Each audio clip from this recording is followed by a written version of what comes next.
Hello, everybody. Welcome to the first of what we hope will be many video chats here on BigBlueInteractive.com. I'm Gary, the webmaster and tech guru here at Big Blue Interactive. And with me today is arguably the best running back in the history of the New York Football Giants franchise, Tiki Barber. Hello, Tiki. How you doing? Good. Tiki Barber is here today with us, courtesy of Thuzio.com. Tiki, would you like to tell us a little bit about Thuzio.com? Yeah, Thuzio is a company that I founded about 10 or 11 months ago. And essentially what we're trying to do is connect consumers with athletes or other types of professionals who they have an affinity for to do different types of experiences. We've done many of them to date, and some of the more interesting ones, and one I actually did last weekend, is flag football with a group of kids, or a guy was having a bachelor party and so his friends chipped in and we played a flag football game on Saturday. Or we have lunches or dinners or really any type of engagement that you can think of. What we understood when we first started creating this company was that the market had existed for a long time. Why don't you how does this work? Like if I wanted to book somebody at Thuzio.com, it's not like you just go to the website and like click on Tiki Barber and FedEx brings you to my house, right? Exactly. It's very easy, actually. And before I started talking over myself, because I was listening to myself, we knew that the market had existed for a long time, but there was really never a marketplace in an e-commerce format where a customer could just log on and book a talent to do any type of experience, whether it be parties or bar mitzvahs or flag football games or lunches or dinners. So literally, you just go to Thuzio.com. You search by athlete, you can search by region, you can search by team, you can search by price, and then click and book an athlete. And it's really that simple. As soon as you click submit, it sends out a request to our talent who we have direct relationships with. They either accept or reject, and once they accept, the event then gets booked and takes place at the prescribed time. So it really takes what had been a very complicated process and made it pretty easy. Ask the Big Blue Active Corner Forum to submit these questions that they would like to ask you. And then the BBI moderation team selected the ones that we thought were most interesting and that sort of thing. All right. So here we go. All right, so this first question is from BBI member Go Terps. This is actually a fairly popular one. A lot of people ask this question. And the question is basically, what the heck went wrong against Baltimore in Super Bowl 35? What was the cause of those 4 picks? Did Jim Fassel not have the offense prepared, as Amani Toomer suggests? And furthermore, looking back, is there anything the Giants could have done or should have done to have a better chance to win? The best thing that could have happened in Super Bowl 35 for us would have been just 1 week in between the NFC Championship game and the Super Bowl. That 2 weeks gave what was arguably one of the best defenses that we've seen in the National Football League a chance to get healthy and gain some momentum and game plan against us. But what actually went wrong was they played field position. As much as we want to talk about X's and O's and, you know, this guy is better than that guy, it was football at the end of the day is about field position. They pinned us in very early, and we could never get out of our own end zone. And because our offense started sputtering, when we went into halftime, and it wasn't too bad of a lead they had at halftime, we decided to go into a hurry-up offense, which meant that Kerry Collins was calling the plays at the line of scrimmage. He was looking down to take snaps. He'd look up, and the defense would change. It'd be different. And so essentially he was confused. He ended up throwing 5 interceptions. And once we got behind, it's impossible against a defensive team that good to be able to come back. And it was one of the most frustrating games I've ever played in my life. Because I don't know if a lot of Giants fans will remember, we had a very potent offense going into that game, and then for whatever reason, it just died on us, and we ended up losing in miserable fashion. All right, well, that doesn't give me a lot of comfort, but thank you very much. All right, sorry. So this next one is from BBI member No Peanuts, and No Peanuts writes, your production seems to have exploded from the start of the Kerry Collins era. Was there something different that you adopted in your preparation, mindset, and approach to the game in your 4th year? Did something change with the team with the end of the Fossil era and the beginning of the Coughlin era that made the offense and you especially more productive? Or was it just a matter of you getting your chance and you felt that you not only competed but performed at an elite level? Well, there was a couple of things. The first thing was Sean Payton come in and adopting an offense that was very similar to the Rams offense. Remember that greatest show on turf offense that the Rams employed, and they won the Super Bowl in 1999 and with Marshall Faulk as their running back? We started doing a lot of those things, a lot of misdirection, catching the ball out of the backfield for the running back, things that kept defenses off balance, and it fit my style. I wasn't a between the tackles, 25 carry a game type player. And so when we changed our offense, it allowed me to exploit my strengths, which are misdirection and skill in the open field. You couple that with Tom Coughlin coming in my 7th year, where I got a lot stronger because the first question that Gerald Ingram, our running back coach, asked me, and this came up because of my fumbling issues, was how strong are you? Which precipitated me to go work out with a strength trainer, and I got really strong. Upper body wise, I was holding onto the ball different. Obviously, he changed the methodology, how I carried the ball. It was up near my chin, if you guys remember.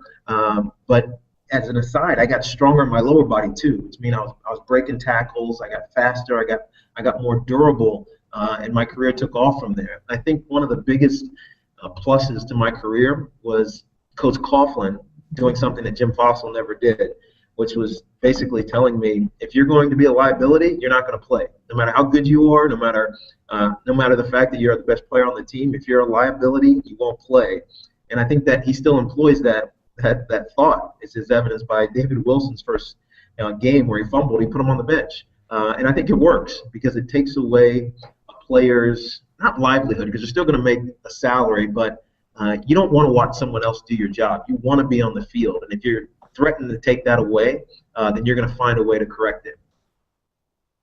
All right, great. Let's see. All right. All right. So this next question is from BBI member Weatherman, and Weatherman asks, during the latter part of your career with Tom Coughlin as the head coach, you had some of the most productive seasons for any running back in the history of the franchise. The key part of that production came from the screen, and while under Tom Coughlin, the team has always had a pulling offensive lineman and receivers willing to block to make it work among the backs the team has featured over the decade. You are far away the best at it. My question, his question, is what particular things do you think made you so good in the screen game, and why do you feel it has been featured less in regards to the capabilities of the other backs in the current offense? Oh, it's a great question. So remember our offensive line back in my playing days. It was Rich Soyberg, it was Snee, it was Deal, and Sean O'Hara. Those guys could get out and run in front of me. Whereas now, I think the offense has changed a little bit more, and I'll get to that in a second. But I developed the patience that came with experience and understanding that a play had to develop before I could use my skills as a player to get in the open field and make big plays. I had to trust the guys in front of me. And over time, I developed a great trust in those guys. I could believe that even though, for instance, Fritz Soyberg wasn't where it was supposed to be at the time, if I waited just a half a second longer, that play would develop and we'd have a big one. I think what happened and why it's different now and you're not seeing that screen game as effective is because they're not a running back-based team anymore. The New York Giants are not. It's a quarterback-focused team. It's all on Eli and being able to get the ball down the field, protect him up front, and find his receivers, which have become his marquee players. With that being said, you're not pulling guys out anymore. You need bigger, stronger, more stable guys to protect your biggest asset, which is Eli. And so the screen game isn't as effective, mainly because they don't do it anymore. It's as simple as that. That makes sense. That may change, actually, with David Wilson, because David Wilson's strengths are very similar to how I was in some of my prime, getting out on the edges or doing misdirection plays. It'll be interesting to see if that offensive line can handle that type of work as opposed to the grinded out type of work that we saw with even Ahmad. Even though he was a smaller back, he was between the tackles, hard charging running back. So was Brandon Jacobs. But David Wilson's in a different mold. So it'll be interesting to see how they use that this year with him being penciled in, at least right now, as a starter. Yeah, I'm very interested to see how the running game does this year. Okay, next question. All right, this question is from BBI member Fort Mill Mike.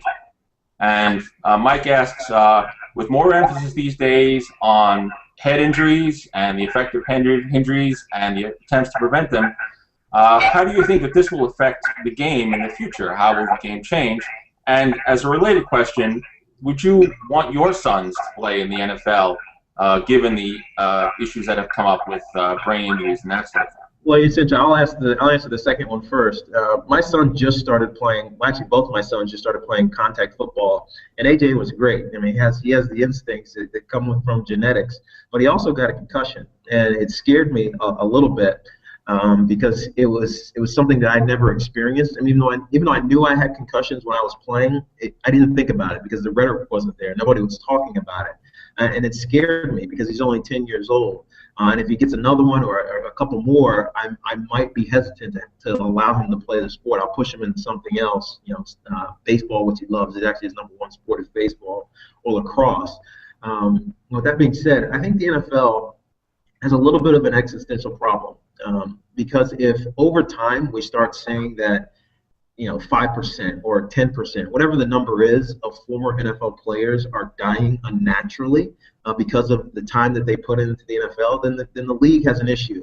I think everybody out there knows that the league is facing a significant lawsuit, and I think it's become a class action lawsuit related to some of these head injuries. And if that ever has to go to discovery, meaning it goes to trial, and the NFL has to start exposing what they knew, when they knew, and all this testimony comes out, and the lawsuit is settled for hundreds of millions of dollars, then the league has a lot of questions to answer. So I think what they're trying to do is smart. The question is how effective it's going to be, and we don't really know until we start seeing the lack of concussions come through, and the safety being more prevalent in games. It's interesting to see where it's going to go because parents, if they start hearing that my kid has a chance to have this injury or that injury, and he's never going to be the same in his adult life, then I don't think they'll let their kids play football. Yeah, that's something that we've talked about online a lot, which is that there's a concern that if you don't have those kids playing football at a young age, you're not going to be interested in going and playing in high school, and the NFL, the talent in the NFL is going to be degraded. Especially if you think of athletics as competition, not competition of itself, but you're competing. Soccer's competing with baseball, which is competing with lacrosse, which is competing with football, which is competing with track and field, et cetera, et cetera, et cetera. And the way that we've started to specialize our kids, at 10 years old or 12 years old, a kid is playing travel baseball for 12 months. If a kid, because his father or mother says, I don't want you to play football, gravitates into somewhere else, and those kids don't ever end up playing football, then the product deteriorates, as is clearly evident. So there's got to be some changes made on the professional level, because that always trickles down. You see all the precautions that happen in the NFL level, or the rule changes that happen in the NFL level, or the equipment changes that happen on the NFL level, they trickle down. So it needs to start with the idol here, and that's the National Football League. Okay. All right, let's see. All right, this next question is from BBI member Moondog. Nice. And Moondog's question is, Tiki, what is the proudest moment of your Giants career? And maybe you could talk a little bit about it. Yeah, that's an interesting one, and so we all know in 2005 both of our owners passed away, Wellington Mara and Bob Tisch, and at the beginning of that season, Coach Coughlin had this talking point, and it stuck with me because I knew both of those men very well, was that we will be the team of record for Wellington Mara and Bob Tisch. And ultimately, they both passed away, but Wellington in particular, it happened right before we played the Washington Redskins. And I remember the eulogy that his son, John Mara, now the president of the Giants, delivered at St. Patrick's. And, the day was just fantastic, a fantastic celebration of his life. And then we played the Redskins that next weekend. And the first play of the game was a 50-something yard run down the left sideline, and then later in the third quarter, I had another 50-something yard run, but I kept getting caught. And Tim McDonald, his grandson, approached me on the sideline and said, "Look, old man," because I was old at the time, he said, "You're gonna score? Or you're gonna keep teasing me with these big runs?" I mean, the game was a foregone conclusion, but I said to him, "Tim, I'm going to score a touchdown for you before this game is over. I promise you that." And so right before the end of the third quarter, we ran a draw on about the 6-yard line, and I scored a touchdown. It was my 200th 11th yard of the day. And I blew a kiss like I always did, and I dropped the ball. And I remember I turned right around, I picked up the ball, and I ran over to the sideline, and I found Timmy, and I said, Timmy, this is for you, it's for your grandparents, it's for your family, it's for everything that you all have done for me as a Giant. I can't thank you enough, and this is really the only way that I can thank you. And then I took myself out of that game because I had done all that I could to honor his memory. He is, not only one of the great men in New York Giants history, he's one of the great men in NFL history. And I think, arguably, and I don't think it's arguable, without him, the NFL would not have been what it is. So that's one memory that I will never, ever forget. I had plenty of great games and great moments toting the ball in Giants blue, but that's the one that sticks in the front of my mind forever. Wow, that's outstanding. Outstanding. All right. Okay. This next question is from BBI member The Natural. Tiki, why was it so difficult for you to work with Tom Coughlin? What issues made that relationship problematical? And looking back on it now, is there anything that you could have done or should have done to make it better? It's interesting because the answer to that question will surprise you, because it wasn't really difficult for Tom Coughlin and I to work together. We actually had a very good professional relationship, and on Sunday afternoons, our goals were aligned. You never saw us getting into it on the sidelines, and in fact, when I had big plays, it was the first person I would go to. But personally, it felt awkward for me, and I think awkward for him, because our mentalities were so strong-minded, and we clashed about philosophy, about the way things were going, about what our focus should be, and we got in a lot of arguments. And one thing that I know I could have done different was handled it in a more mature way. I know that one thing that was very important to him was to always keep things in house. And if I could do it over, that's the one thing I would do. I would not take it out of house. And Tom's a great coach. I give him so much credit for making me the player that I was, because I was good before him, but I became great under him and his staff, particularly Gerald Ingram. And I hope that he knows that. I owe him a lot. But we just clashed, and just like anyone else in any kind of profession, sometimes you don't get along with your boss. Sometimes you don't get along with your coworkers. But if I would have kept it in house, it wouldn't have been the issue that it is. Okay.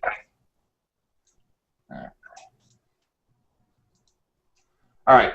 This next question is from BBI member English Alistair. The name Alistair is from England. He's actually a Giants fan who's lived and born in the UK, and so that's kind of a neat thing. It is. The NFL is accomplishing its goal to go international. Yes, we had. In fact, you had a new member the other day who lives in Sao Paulo. So I thought that was very cool too. Okay, Alistair asks, Tiki, I've been a huge fan for many years. I would like to say thanks to you for the memories, and I still treasure a signed Pro Bowl jersey of yours. However, I was disappointed when you came out and criticized your teammates in the manner you did, because to me it seemed it was personal rather than analytical. In my opinion, it used personal experiences to open up a former teammates up to ridicule in the difficult town of New York, and it didn't set well with any of us who played team sports at any level. Why did you, as the former leader of that team, the leader of that unit, put a teammate in that position, and do you regret it? Well, here's the interesting thing. I would say that 95% of people who maligned me for a comment that I made about Eli, not about my teammates, but really just Eli, in a preseason game, didn't see it. And the only reaction they got from it was Eli responding off of questions that he got at training camp from media. And so it became a huge deal, basically me against Eli, when in fact I reached out to Eli the very next day, and he and I cleared the air pretty quickly. But it persisted in the media for a long time, and in fact it took on a life of its own in ways that it baffled me. It still baffles me to this day. In retrospect, yes, I could have done things differently. It was a off-the-cuff comment about Eli, not being derogatory, but just being introspective about how I look at him. He is a great leader. He advanced exponentially every single year as a player. But to be honest, he was funny to listen to, and comical was the word that caught people. It wasn't he was incompetent. There was no malice in what I was saying. It was just he's an interesting, entertaining, funny guy in a locker room. And so as he developed as a leader, it was just funny listening to him. And I think that's what was misconstrued. And Eli's a great guy. I still have a good relationship with him. And I regret the fact that people think that I don't get along with him, or a lot of the guys on the team, Michael Strahan or Monty, all those guys I still consider very close friends. I went to not to use the word in the wrong way, but battle with them on the football field. And I put a lot of trust in them. They put a lot of trust in me. And despite, I think, a lot of the negativity that surrounds my relationship with them, I still cherish those moments because you can never forget them, and I'll never forget them. Okay. All right. BBI member Steve in Kentucky writes, Tiki, who in your estimation was the toughest teammate you ever played with? And as a corollary to that, who is the toughest opponent that you ever played against? Well, the toughest opponent obviously was in the aforementioned Super Bowl 35 of the Baltimore Ravens, and it was Ray Lewis. And it wasn't so much Ray Lewis because he was a good linebacker, but the scheme that they used with Tony Siragusa and Sam Adams, who were both tipping the scales at 320 or 340 or whatever it may have been, you couldn't get up. And so to explain it, offensive line schemes, there's 2 or 3 guys that are responsible for the middle of a defense. So 3 guys have to block 3 guys. Defensive tackle, and middle linebacker.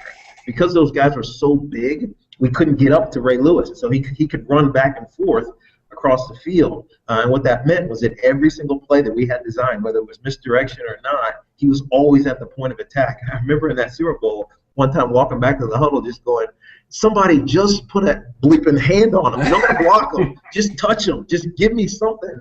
And we never were able to do it. So from a scheme standpoint, from a skill and athletic standpoint, Ray Lewis was definitely the hardest player that I ever played against.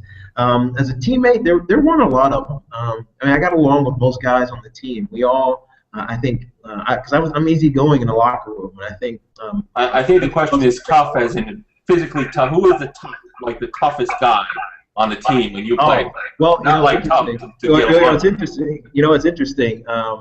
Christian Peter, I don't know if a lot of guys remember him, but my rookie season, when I was young and dumb and trying to just be fast and not thoughtful about the plays that I was running, I remember I ran into him. We had no pads on. This is one of our first mini camps, and I just nailed him right in the chest. And he grabbed me and he was like, "I'm going to kick your ass if you don't slow down and learn how to play as a professional." And he was young too at the time. But he was right. And so I think for 2 years, we didn't get along because of that moment. Now we're actually really good friends.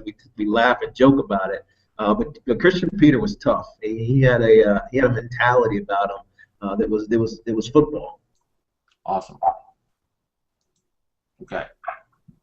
BBI member Greg from Long Island asks, Tiki, in retrospect, which win of your long career means the most to you? Your win over FSU, 41-0 over the Vikings, 36-0 over the Skins, different game. Which game of all the games that you have won, which win means the most to you? Oh, that's interesting because without the 1995 win against Florida State when they were #1 in the country, I wouldn't have been who I was. That game put me on the map. I think I had I know I had 193 yards rushing and 311 all-purpose yards, and it was a Thursday night game before there was really 5 or 6 Thursday night games. It was the only game in town. Here we were, the underdog, at home in Charlottesville, and beat them literally on the last play of the game. Warren Dunn got stopped about 6 inches short from the end zone, and it was pandemonium. It was just an awesome emotional feeling. So that game is definitely one that I'll never forget because it launched my career ultimately into the NFL. But my last game also against the Washington Redskins, my last regular season game, was one that I'll never forget either because of the 3 touchdowns and more importantly, that win got us into the playoffs. We had to win that game to get into the playoffs at the end of the 2006 season. Ultimately, we ended up losing to Philadelphia, which is interesting because my first game ever in 1997 was against Philadelphia. My last game ever was in 2007 against the Philadelphia Eagles as well. So I have this long history with the Eagles. But that Redskins game was special. It was my greatest game statistically, but it was also kind of at home in my backyard. I grew up in Southwest Virginia in Roanoke, and my team was obviously the Redskins. So to be able to put that performance on the field in that moment with so much at stake was awesome. All right.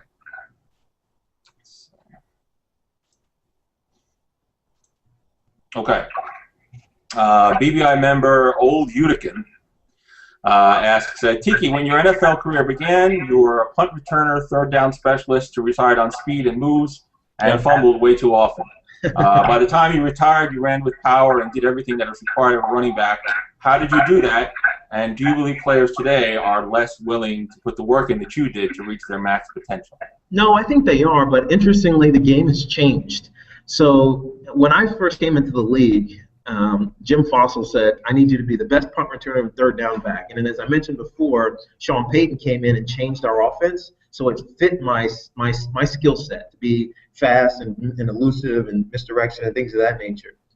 But I got lucky because I caught the league in about 10 or 12 year period where you had to have a running back, and this was purposed originally by the St. Louis Rams and Marshall Faulk, where you had to have a running back that could do it all. So he had to be able to block, and that's just willingness for smaller backs. You know, stick your helmet under someone's chin, be able to catch the ball out of the backfield, and be able to also run around the edges or between the tackles.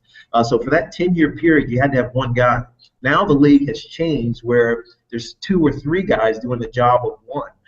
In the running back position, you hear it all the time about platoons. So there is no workhorse back anymore. I caught the league at the right time where that workhorse back had to do it all, and I was able to do it. So it's not so much about guys not working as hard. It's just guys not being given the opportunity because schemes have changed. And we're seeing the league evolve even more as you see this, shotgun pistol offense, the read zone, which is essentially the same plays that have been run forever. It's just that now the quarterback, because he has the threat of running the ball, neutralizes one defensive player. So think about this. It used to be the quarterback was dead, so it was 10 offensive players on 11. But now with the quarterback being able to neutralize a defensive end, it's 10 on 10 defensively, and it makes it a little bit easier to execute some of these plays.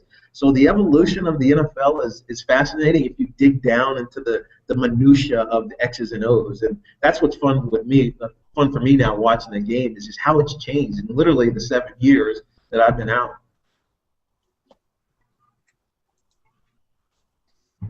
Okay.